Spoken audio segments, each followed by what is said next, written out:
Om Swastiastu. Perkenalkan, nama saya Gede Novariawan dari Ilmu Komunikasi semester 4 kelas D.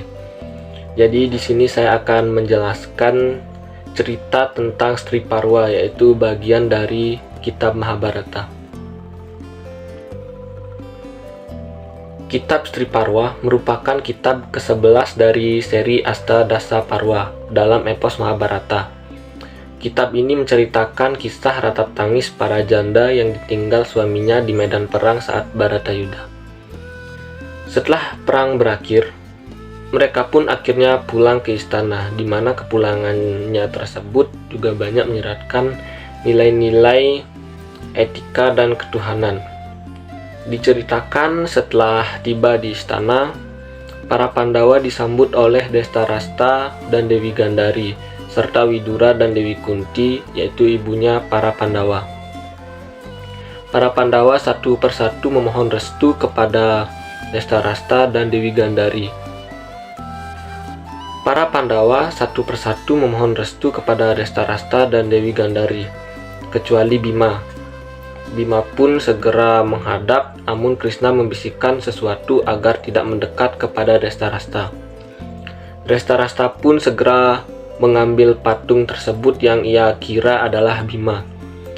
Ia merasa bahwa ia telah memegang Bima, tapi yang dipegangnya itu adalah patung. Secara tiba-tiba Destarasta mengeluarkan ajian Gumbala Geni sehingga patung yang dipegangnya itu lenyap. Sebaliknya, Destarasta timbul rasa penyesalan karena ia telah menurutkan rasa dendam untuk membunuh keponakan sendiri. Lalu dipeluknya erat-erat dengan penuh kasih. Bila dikaitkan dengan kehidupan sehari-hari, yaitu sebagai manusia kita tidak boleh saling menyakiti. Apalagi menyakiti saudara, bahkan itu menyakiti keponakan sendiri. Anggap saja keponakan itu sebagai anak sendiri. Meskipun anak kandungnya sudah meninggal dunia akibat peperangan, bila kita membalaskan dendam kepada orang kita benci, suatu saat kita akan mendapatkan karma yang lebih dari yang kita perbuat kepada orang lain tersebut. Dewi Gandari di samping dendam kepada Bima, ia juga dendam kepada Krishna. Karena Pandawa menang dalam peperangan atas petunjuk-petunjuk Krishna, sehingga berhasil memusnahkan seluruh para Korawa. Karena petunjuk Krishna lah, Destarasta tidak terbalaskan dendamnya kepada Bima. Maka ia pun mengutuk Krishna agar kelak keluarganya juga mengalami kehancuran seperti kehancuran yang dialaminya sekarang. Bila dikaitkan dengan kehidupan sekarang, bahwa manusia tidak boleh saling mempunyai rasa iri antara satu sama yang lain. Karena rasa iri itu tidak akan dapat dihilangkan, dan itu merupakan sadripu dalam diri kita. Karena rasa iri itu tidak akan dapat dihilangkan, itu merupakan yang harus bisa dihilangkan dalam diri manusia. Suatu saat nanti pasti akan mendapatkan hasil yang buruk juga. Tidak boleh mengutuk orang yang lebih tinggi dari kita, karena suatu saat kita akan dikutuk pula, apalagi yang kita kutuk itu dewa, seperti itu. Nantinya pasti akan mendapatkan imbasnya. Berangkatlah keluarga Hastina ke padang Kurusetra untuk melaksanakan upacara penyucian terhadap arwah para pahlawan yang gugur. Keberangkatannya diikuti oleh beribu-ribu rakyat Hastina yang ikut serta dari berbagai kerajaan lain yang ikut terlibat dalam perang Bharatayuddha. Terutama sekali ikut serta para istri yang suaminya gugur dalam perang tersebut. Sesampainya di Kurusetra, para istri-istri tersebut tidak dapat menahan isak tangisnya. Para istri tersebut tidak dapat menahan kesedihannya sehingga meledaklah tangis mereka yang menyayat hati.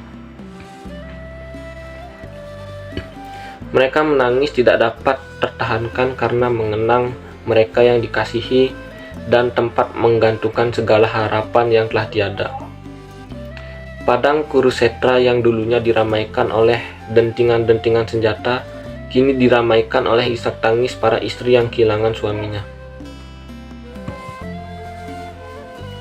Bila dikaitkan dengan kehidupan sekarang, bahwa kita sebagai umat Hindu yang harus ingat kepada para leluhur yang telah meninggalkan kita. Orang yang telah meninggal itu harus disucikan arwahnya agar nantinya bisa bersatu dengan Sang Maha Pencipta. Disucikan dengan jalan dibuatkan upacara seperti upacara ngaben orang yang meninggal di peperangan tersebut dengan pahlawan karena telah membela kerajaannya. Para pahlawan yang sudah gugur itu harus dikenang jasad dan kebaikannya di saat masih hidup dulu. Orang yang ditinggalkan pasti akan merasa sedih hatinya. Maka dari itu, orang yang telah meninggal tidak perlu ditangisi, karena bila ditangisi berarti kita tidak ikhlas untuk ditinggalkan. Ke tokoh dan penokohan. Yang pertama ada Yudhistira, yaitu memiliki sifat bijaksana, tidak pernah berbohong seumur hidupnya, dan pemaaf. Kedua, Bima, sosok yang sangat kuat, kasar dan menakutkan di mata musuh, tetapi berhati lembut. Arjuna memiliki sifat yang baik, cerdik dan mahir dalam ilmu peperangan. Nakula memiliki sifat yang jujur dan setia serta pandai dalam memainkan senjata. Sadewa memiliki sifat rajin, bijaksana, setia dan suka membalas budi. Restarasta memiliki sifat pendendam, egois dan haus kekuasaan.